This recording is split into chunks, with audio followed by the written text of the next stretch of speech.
They are not happy with Khamenei. They are not happy with dismantling nuclear weapons, क्योंकि Karoline Leavitt के मुंह से एक चीज निकल गई थी. उससे पूछा गया था, भाई एक बात बता, तूने लास्ट टाइम तो बोलते न्यूक्लियर वेपन सारे बर्बाद हो गए, तो अब क्या कर रहे हो?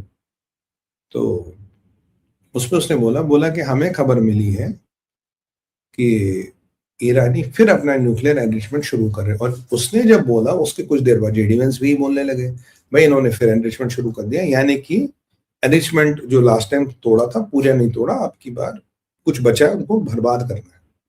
तो मतलब अब ये न्यूक्लियर बम भी बना रहे हैं, ये बैलिस्टिक मिसाइल भी बना रहे हैं, ये प्रॉक्सियो को भी सपोर्ट कर रहे हैं, इजराइल पे भी हमला करेंगे. तो भैया यहाँ तो ठोक के ही बात बनेगी. हम पहले नहीं ठोकेंगे, पहले छोटे भाई को कहें थोड़ा, जब वो ये रिटेलिएट करेंगे फिर इनकी नानी की आंख कर देंगे. तो ये इनका प्लान है. अब सवाल ये है कि नेगोशिएशन में क्या हो. नेगोशिएशन में बिटकॉफ ने पहले पैरामीटर चेंज कर दिए, भाई टिल लाइफ डील होगी एंड ऑल दैट. ये बेचारे अगर आज वैसे ही परेशान, ये सोच रहा था मैं बातों का जादू और उसके बाप मिल गए. अब इस मक्कार ने एक चाल सोची कि मैं अमेरिकनों को थोड़ा घुमाऊंगा. तो कोई एक ऐसा प्रपोजल लाया था जिसने कहा कि मुझे पूरा यकीन है कि अमेरिका के साथ डील कर लेंगे.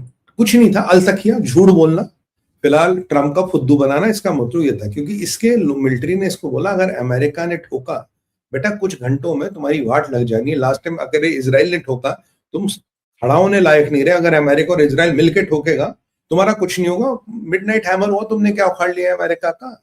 ये तुम्हारा खमेनी तो रोज मिसाइलों के नाम गिनता है, ये मिसाइल वो मिसाइल ये मिसाइल, इंशाल्लाह माशाल्लाह कर तो कुछ नहीं पाते हो.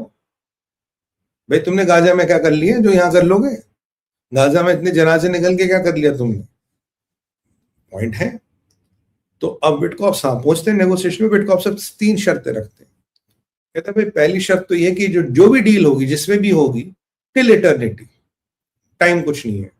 दूसरी बात है ऐसा करो भाई साहब, ये जो तुम्हारी जितनी न्यूक्लियर साइट्स है ना बची हुई, प्राचीन, इस्फहान, नेटन्स, इस सबको बंद कर दो,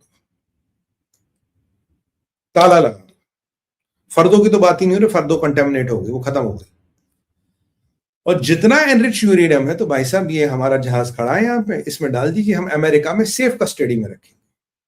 और जितना तुम्हें दवाई ववाई बनाने के लिए चाहिए होगा वहां से तुम्हें एनरिच करके भेज देंगे. उससे खूब दवाई बनाना, खूब कैंसर का इलाज ढूंढ लेना. फिलहाल ये हमारा आपको कहना, ये हमारा आपको ऑफर है. एक परमानेंट बंद, को जो एग्रीमेंट होगा टिल परपेचुइटी होगा. दूसरा आपकी तीनों साइटें बंद, ताला परमानेंट. जितना एनरिच यूरेनियम है अब वो रशिया में नहीं, सऊदी में नहीं रहेगा, वो अमेरिका खुद ले जाएगा, अमेरिका अपने पास रखेगा. और अगर एग्रीमेंट की अवमानना हुई, if you jump the agreement, फिर तो मिलिट्री खड़ी है. बोलो अगराची साहब क्या करना है. अब अगराची की वाट लग गई. जो अगराची सोच के वो हुआ नहीं, और जो वो लारे लप्पे दे रहा था वो हुआ नहीं. क्योंकि इजराइल ने बिल्कुल कहा भाई साहब इनको मौका दे दिए, फिर आएंगे मारने, ये मजबूत होंगे, they will come and screw you again. तो ये ट्रंप ने 3 हक रख दी. अब ट्रंप का अगर आप लॉजिक देखो, बैलिस्टिक मिसाइल, ये न्यूक्लियर बम, एनरिचमेंट, मतलब ऐसी शर्तें ईरान के साथ रखनी, मतलब ईरान तो मान ही नहीं सकता. Iran can never do it. अब करेगा तो मरेगा, नहीं करेगा तो मरेगा. CM 302 8-10 पड़े भी होंगे तो उसके बाद क्या कर लेगा? चलो 10-15 भी होंगे, उसके बाद क्या कर लेगा? क्योंकि अगर आपने अमेरिका के एयरक्राफ्ट कैरियर पे मिसाइल दाग दी, ये अंकल सैम तो ठोक देगा. और एक फर्जी आज खबर भी चली होगी, आपने सुना होगा दिन में, कोई ईरान का हैंडल है, वो कहता जी खमेनी को मारने के लिए तो अब तक 100 एजेंट भेज दिए और वो खमेनी को मार नहीं पाए, ईरान ने सारे दबोच लिए. मैंने कहा यार एक बात बताओ, पूरे 100 ही भेजे थे, 97 नहीं भेजे, 98 नहीं भेजे, 52 नहीं भेजे, 101 नहीं भेजे, मतलब पूरे 100 ही भेजे थे. 100 के सब उन्होंने दबाच लिए. भाई खमेनी की सुरक्षा बड़ी तकड़ी है, खमेनी को कुछ नहीं होने वाला, ये सब बकवास है. खमेनी को मारने वारने के लिए किसी को नहीं भेजेगा. एक ऊपर से एक रॉकेट है, मिसाइल है जिसपे खमेनी का नाम लिखा है बेसिकली, वो मिसाइल जाएगी और जाके काम तमाम कर देगी. ये ईरान की कहानी है. और लोग ईरान के भी ये चाहते हैं, they want to be liberated. उनको इन मुल्ला रजीम से छुट्टी चाहिए. That sick and tired of these mullahs who are rabid jihadis, और तो कुछ है नहीं. अगर आप मेरे असेसमेंट सुनो भाई, तो अमेरिका ठोकने का बहाना ढूंढ रहा है. ये वो वाली बात है, एक शेर और एक बकरी, शेर यहाँ पानी पी रहा, बकरी यहाँ पानी पी रही, पानी यहाँ से आ रहा. तो शेर ने पानी पिया, बकरी ने पिया। शेर कहता तू पानी जूठा क्यों कर रही है? कहना सर पानी पहले आपके पास आया फिर मेरे पास आया, तो मैं कैसे जूठा कर सकती हूँ? बोला अच्छा, तो तूने मुझे गाली क्यों दी? कह रहा सर मेरी क्या औकात में आपको गाली दो, आप इतने बड़े, मैं तो इतनी सी हूँ। अच्छा, कहता तो तेरे बाप ने गाली दी होगी। कहता मेरा बाप तो मेरे पैदा होने से पहले ही मर गया, आप ही खा गए थे। कह रहा अब तेरा नंबर आ गया, अब तेरा नंबर आ गया, अब तुझे खाऊं। मतलब अमेरिका चाहता है कि तू बोला मैं चला, ऐसा कुछ परिस्थिति हो जाए और वो इन पे हमला करे। क्योंकि उन्हें एक चीज ट्रंप की मैं यहाँ तारीफ करूंगा, ट्रंप समझ गया है ये मानने वाले नहीं। और भारत ने भी जाके इसराइल को बोल दिया युद्ध होगा, हम आपके साथ है, जो आपको चाहिए जैसा भी चाहिए हम आपको देंगे, हम आपके साथ होलिस्टिक एग्रीमेंट कर रहे हैं। क्यों कर रहे हैं, सोचा कभी आपने? Does anybody want to try? Why is Bharat trying to do this holistic agreement? Modi का विजन क्या, बताइए, बताइए क्या विजन है? Why is Bharat trying to do these 42 का joint declaration, ये 16 MOU, 17 agreement? Why defence bill से काम तो चल रहा था, कोई बता सकता what is the Modi's vision in this? Can anybody wants to give a try from the audience? Come on यार, भारत विचार का ऑडियंस है, सब पता रहता है इनको, हमारे तो सब इतने होशियार लोग हैं। बताइए ये मोदी चाहते क्या है? What is the Modi's vision? जिहादियों की सफाई, और greater Israel, to fight the base in west Asian region. वाह क्या बात है।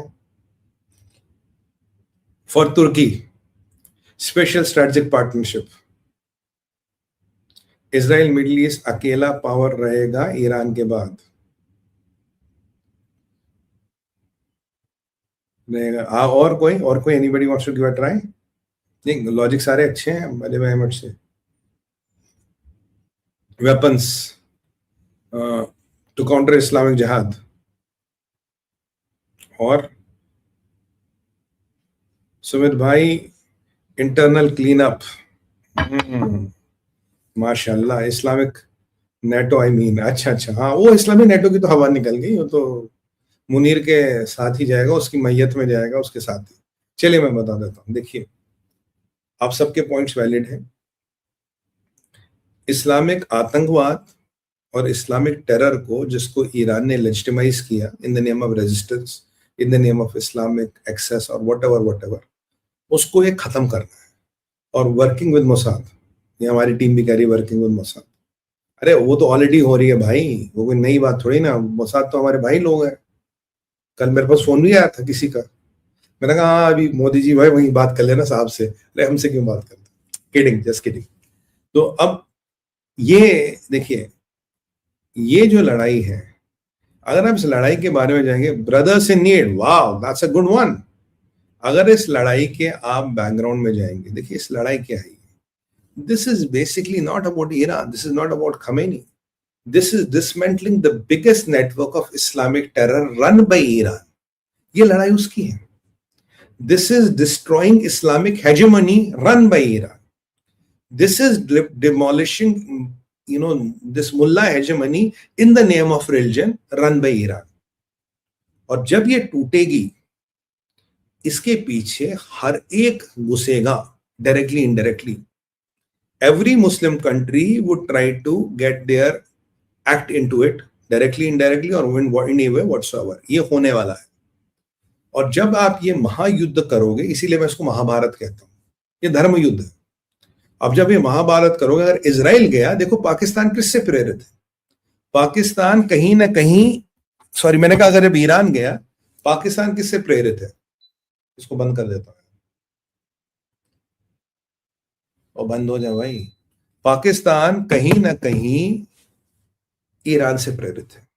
जब ईरान ने इतने खुलेआम ये प्रॉक्सी बनाए, ये जिहादी बनाए, ट्रांस कॉन्टिनेंटल इस्लामिक टेरर का नेटवर्क बनाया, एक का नाम हिजबुल्लाह दिया, एक का हमास दिया, एक का कुछ दिया, आखिरत, दिन कयामत, कुछ भी, they found a theological reason around it and they legitimized it Islamic terror and thereby Islamic hegemony.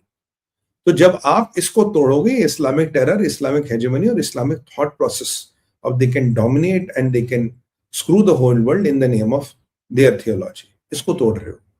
और Israel is the specialer of this। और जब ये इजराइल तोड़ेगा या अमेरिका भी तोड़ेगा, तो इसमें नुकसान इजराइल का भी होगा, अमेरिका का।